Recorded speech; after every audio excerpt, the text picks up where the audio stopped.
19절에서 7장 10절의 말씀을 중심으로 인생은 도미노다. 예배를 회복하면 다 회복된다. 라고 하는 제목의 말씀을 전하고자 합니다.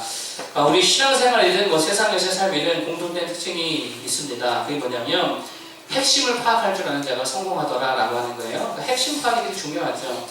어떤 문제가 터지거나 위기가 왔을 때에 정확하게 문제의 핵심을 파악해서 그걸 해결하면 사실 다른 거는 다 따라서 그냥 쭉 풀어지는 경우가 되게 많다라고 하는 거예요. 그게 가정의 문제건 직장생활의 문제건 관계의 문제건 교회 공동체의 문제건 핵심 파악이 되게 중요하고 그 핵심을 먼저 해결하는 것이 되게 중요하다라고 하는 거예요.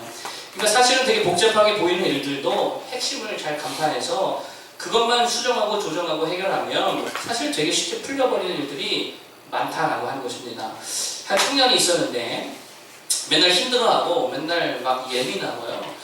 사람들과 소통을 잘 못하고 다른 사람들과 별로 잘 만나려고 하지도 않고 일할 때도 제가 보기에 별로 의욕적이지도 못하고 교회 일을 하는 것도 이렇게 의욕적이지도 못하고 항상 되게 부정적이고 비관적인 청년이 있었습니다.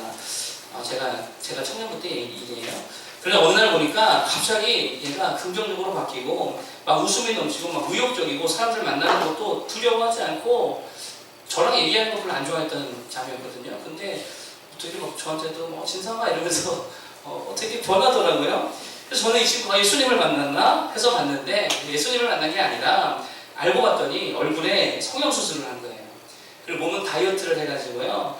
갑자기 되게 예뻐지고 제가 군대 갔다 오니까 여기 변화가거든요. 되게 예뻐진 거예요. 환경도 그대로 문제도 그대로 다 똑같은데 뭐만 바뀌었냐면 외모 하나 바뀌었습니다. 그런데 성격도 달라지고요. 내가 볼 때 걔 인생도 바뀐 것 같아요. 그 다음부터는 남자애들을 계속 사귀어요. 그전에는 모쏠이었던 것 같은데 제가 한 번도 사귀는 못 봤거든요. 그러고 나니까 남자들이 줄을 서고요. 결국 교회 안에서 이렇게 건실한 청년 만나서 결혼까지 하더라라고 하는 거예요. 그래서 제가 그때 깨달은 게 뭐냐.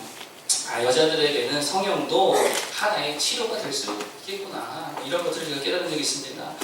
그러니까 이 청년에게 문제의 핵심이 뭐였냐면 성격도 아니고 돈도 아니고 관계도 아니라 외모에 대한 컴플렉스, 이 열등의식, 이게 사실 그 청년의 문제의 핵심이었다고 하는 거죠. 그런데 이걸 해결하니까 다른 문제들은 그냥 다 어떻게 돼요? 같이 다 풀려버리더라라고 하는 거예요. 오늘 바벨론 포로에서 귀환한 유다 백성들도 마찬가지라고 생각합니다. 한 가지 핵심을 풀어버리니까 나머지는 그냥 다 딸려서 풀어지더라라고 하는 거죠. 이들에게 핵심이 뭐였냐면 성전 건축이었습니다. 그러니까 이거를 믿음으로 감당하고 해결을 하니까 잘 보세요. 성전 건축해 놨더니 예배가 회복되죠. 그게 6장 19절 아니겠어요? 한번 읽어볼까요? 6장 19절 시작. 사로잡혔던 자의 자손이 첫째 달 14일에 6월절을 지키되 성전 건축하니까 이제 절기를 지키고 예배가 회복되는 거예요. 또 그 안에 누리는 영적인 기쁨이 딸려와야 알아요. 딸려오죠. 그게 몇 절입니까? 22절이죠. 22절 시작. 즐거움으로 이래 동안 무교절을 지켰으니 이는 여호와께서 그들을 즐겁게 하시고 또 아스르 왕의 마음을 그들에게로 돌려 이스라엘 하나님이신 하나님의 성전 건축하는 손을 힘있게 하도록 하셨음이었더라. 아멘. 그렇게 회복이 되는데, 그리고 실장에 가게 되면 성전에서 말씀을 가르치고요, 제사를 집례하고 봉사도 해야 할 학사, 에스라, 제사장들, 레위인들, 봉사자들이 제2차 포로기환을 통해서 예루살렘에 오게 되더라. 그리고 에스라가 오니까 뭐가 풀려요? 영적 각성이 일어나죠. 부흥운동이 나중에 뒤에 가면 일어나죠. 회개운동이 일어나고요. 하나님의 말씀으로 돌아가자, 여호와께로 돌아가자. 이러한 영적 운동들이 일어나게 되더라. 뭐 하나 제대로 세웠더니 성전 건축하는 게 핵심을 붙들고 그것을 감당했더니 일종의 영적 도미노 현상, 쓰나미 현상이 일어나서 다른 것들 붙여야 되는 것들이 다 같이 해결이 되더라라고 보여줍니다. 그러면 여러분, 이스라엘의 핵심이 되었던 이 성전 회복, 이 성전 건축, 성전 회복의 의미가 뭐냐라고 하는 거예요. 여기서부터 좀 잘 들으셔야 되는데, 여러분, 성전이 의미하는 것이, 잘 들으세요. 성전이 의미하는 것이 예배의 내용을 말하는 겁니까? 예배의 틀을 말하는 겁니까? 성전의 의미하는 게 뭐죠? 예배 내용이에요? 예배 틀이에요? 성전은 뭐죠? 틀이잖아요. 성전 자체가 예배가 아니잖아요. 이거는 예배 틀이잖아요. 그죠? 성전 건축을 하기 때문에 틀의 회복이라고도 볼 수 있다고 하는 거예요. 자, 그럼 또 한 가지 제가 질문을 하면, 예배가 내용이 중요합니까? 틀이 중요합니까? 뭐가 중요해요? 중요하겠죠. 예배는 뭐 틀이 뭐가 중요해요? 내용이 중요하잖아요. 자, 그런데 중요성을 따지면 예배의 내용이 훨씬 중요하죠. 이게 본질이니까. 그런데 순서적으로 내용이 먼저 갑니까? 틀이 먼저 갑니까? 오늘 성경에 보니까요. 성전을 건축하고 나서 예배가 진행되잖아요. 그러니까 중요한 것은 예배의 내용이에요. 이건 뭐 우리가 따질 게 없죠. 예배 내용이 훨씬 중요합니다. 그런데 순서적으로 보면 예배의 틀을 세우는 게 더 먼저라는 거예요. 그러니까 핵심은 여러분 잘 보세요. 틀을 세우는 게 사실 핵심이었다는 거예요. 물론 중요성이 있어서 내용이 훨씬 중요하죠. 틀이 뭐가 중요합니까? 내용이 훨씬 중요하죠. 그렇지만 문제의 핵심은 우리에게 내용이 없는 게 아니라 내용을 담을 만한 틀이 없다라고 하는 거예요. 이게 우리의 영적 생활에서 되게 중요한 문제의 핵심이라고 해요. 예를 들면 이런 거예요. 성도들이 기도를 왜 안 하냐면 기도를 담을 틀이 없다는 거예요. 기도할 시간, 기도할 장소, 이게 틀이잖아요. 그런데 이거를 준비하지 않고 이거를 세워놓지 않으니까 기도를 못하는 거예요. 내용도 없는 거예요. 여러분도 예배도 마찬가지죠. 일단 모여야 예배를 드릴 거 아니에요. 모여야 말씀 들을 거 아니에요. 모여야 찬송도 부르고 모여야 성경 공부도 하고 모여야 저도 할 거 아니에요. 그런데 모이지 않는 거예요. 모이는 건 뭡니까? 틀이잖아요. 그런데 이걸 안 하니까 그 안에 내용도 사라지고 말고. 여러분 결혼은 틀입니까? 내용입니까? 결혼 틀이죠. 그러면 사랑은 틀이에요? 내용이에요? 사랑은 내용이잖아요.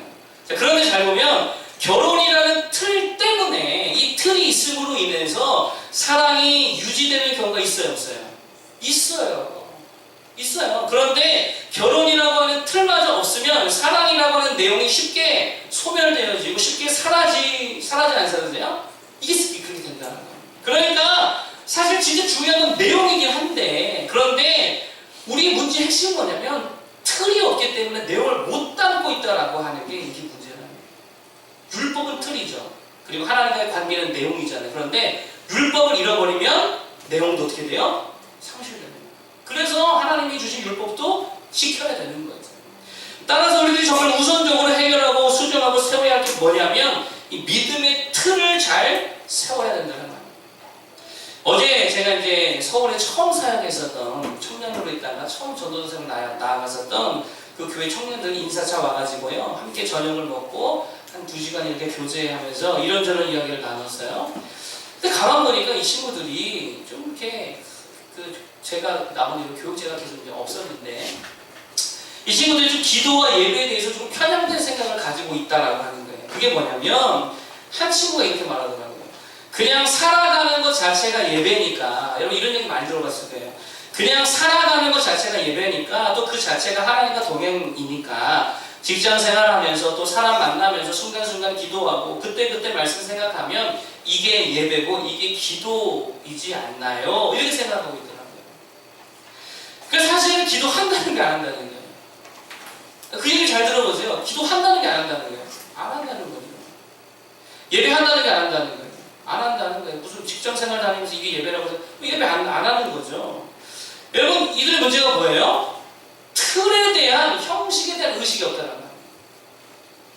사실상 그러니까 틀이 없으니까 못 없는 거예요. 내용도 없는 거예요. 헌금 마찬가지죠. 헌금 자체는 틀입니까? 내용입니까? 이건 틀이잖아요. 헌금 자체는 믿음도 아니고 아무것도 아니고 이건 틀이죠. 내용은 뭐예요? 그 안에 담긴 우리의 믿음이고 하나님께 대한 헌신이고 감사함이고 하나님께 대한 신뢰고 이런 믿음이지. 이건 내용이잖아요. 그런데 이 틀이 없으면 내용이 남아야 안 남아요? 안 남아요. 그래서 헌금도 중요합니다. 여러분 따라서 틀을 세우는 게 우리에게 되게 중요하다라고 하는 거예요. 일단 교회 출석부터 해야죠. 이게 틀인데 이거 없으면 뭐 하겠어요? 여러분 헌금 생활도 그렇기 때문에 작게라도 시작할 수 있는 모습이 사실 되게 중요해요. 이게 틀이기 때문에. 또 개인의 경건 생활도 마찬가지죠. 시간과 장소를 구별해서 기도하고 말씀 묵상하는 거 이 틀을 잡아놔야지 그 안에 기도도 하고요. 말씀도 묵상하고 하나님께 어떤 경건의 시간을 드리죠. 틀을 세워놓지 않으면 안 된다라고 하는 거예요.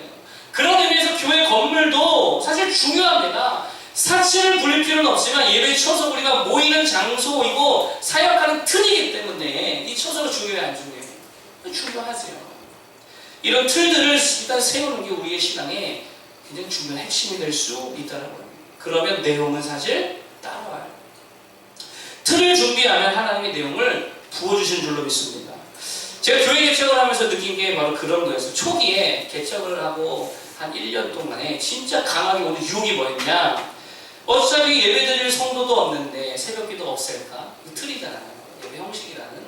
없앨까? 수요 예배도 아무도 없잖아요. 없앨까? 금요기도해도 별로 안 오잖아요. 금요기도해도 없앨까? 평일에 한 번만 할까? 주일 오후 예배도 없앨까? 이게 유혹인 거예요. 틀이라고 생각하는 형식인데 뭐 중요해 우리가 예배하잖아. 자꾸 이런 유혹이 오는 거예요. 그런데 지나고 나니까 그게 아닌 거예요. 틀을 만들어 놓으니까 하나님 채우지 안 채우세요? 채우신다라고 하는 거예요. 사실은 그래서 틀이 되게 중요하다라고 하는 거예요. 시편 81편 10절에 보니까 이런 말이 있죠. 내 입을 열라 내가 채우리라. 뭐가 먼저예요? 입을 여는 이거 틀이잖아요. 그런 내용을 하나님이 부어주시고 채워주시더라. 틀이 중요해요. 따라서 리더자들, 여기 계신 분들 대부분 리더자들인데 리더자들이 해야 될 사명이 뭐냐? 자꾸 틀을 세우도록 도와줘야 돼요. 초신자들 그걸 가르쳐줘야죠. 예배 틀을 잘 세울 수 있도록. 내용을 막 심어주고 메시지를 주는 역할보다 틀을 세우는 것부터 먼저 하고 그 틀 안에다가 내용을 담아줄 수 있도록 하는 게 되게 중요하다는 거예요. 각 기관이 해야 될 일이 뭐냐? 그 틀을 잡고 틀을 세우는 거 이거부터 해야죠.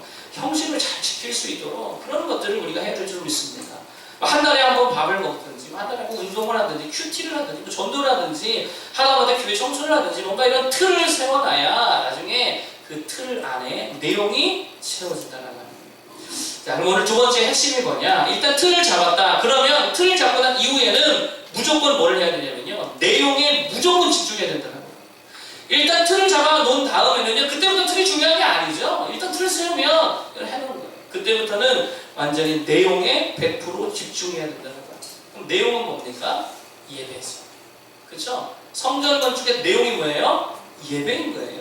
성전이라고 하는 틀을 세웠어요. 성전 건축을 했어요. 그러면 이제 뭐 해야 되느냐? 그 안에 내용에 집중해야 된다. 예배에 집중하고 기도에 몰두하고 말씀에 완전히 그냥 몰입을 해야 되는 줄을 믿습니다. 그래서 은혜 충만하고 성령 충만하고 능력 충만하면 다른 문제들은 도미노처럼 우수수 다 무너져 내린다라고 하는 거예요.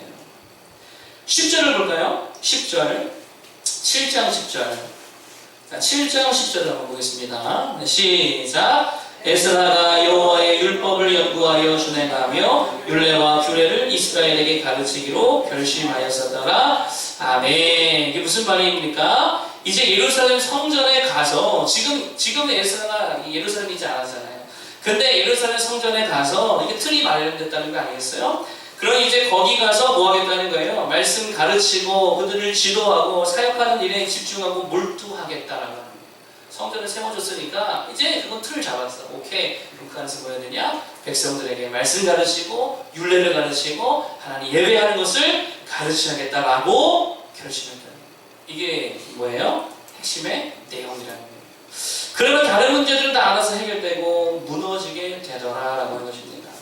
그러니까 일단 틀을 세우는 게 먼저고 이게 되었다면 무조건 예배에 말씀에 기도에 은혜 받는 일에 우리가 집중하고 몰입해야 된다는 거예요. 여러분 왜 이렇게 인생이 복잡해졌는지 아십니까? 우리 인생 가만히 들여다보면 되게 복잡하잖아요. 왜 이렇게 복잡한지 아십니까? 왜 이렇게 감정이 복잡한지 아세요? 왜 이렇게 모든 게 꼬인 것처럼 여겨지는지 아십니까? 그게 하나님의 은혜로 살지 않아서 그래요. 하나님의 공급하시는 힘으로 살지 않아서 그렇다는 거예요. 그 말은 내가 예배에 집중하고 몰입하고 있지 못하다는 거예요. 요한복음 4장 지난주 봤는데 사마리아 여인의 문제가 뭐였냐면 일단 예배의 틀을 못 세웠죠. 예루살렘에서 예배해야 될지 그리심산에서 예배해야 될지 틀을 전혀 못 잡았어요. 그러니까 틀을 못 잡으니까 예배해요 안 해요? 아니 어디서 드려야 될지도 모르고 예배를 안 하게 돼요. 그러니까 내용도 없어요. 그러니까 예배가 무너지니까 삶이 무너지는 거예요. 남편을 5번이나 갈아치우고 현재도 불륜 저지르고 있다고 했잖아요. 이게 무슨 말이냐면 인생에 도무지 해답을 못 찾고 방황하고 있는 모습이라는 거예요. 복잡한 거예요. 인생이 답이 없는 거예요. 그런 인생을 살고 있는 거예요. 그때 주님이 그녀에게 해답을 주셨죠. 핵심을 짚어주셨죠. 그게 뭐예요? 결론 뭐라 그랬어요? 영과 진리로 예배할지어다. 그녀에게 주신 결론이었어요. 핵심이었어요. 영과 진리로 예배한다는 말, 우리 식으로 표현하면 예배에 집중해라, 예배에 몰입해라, 이런 거 아니겠어요? 자, 그러자 이 말씀만 들었을 뿐인데, 해답 제시, 정답 제시만 받았을 뿐인데요, 막 속이 시원해지는 거예요.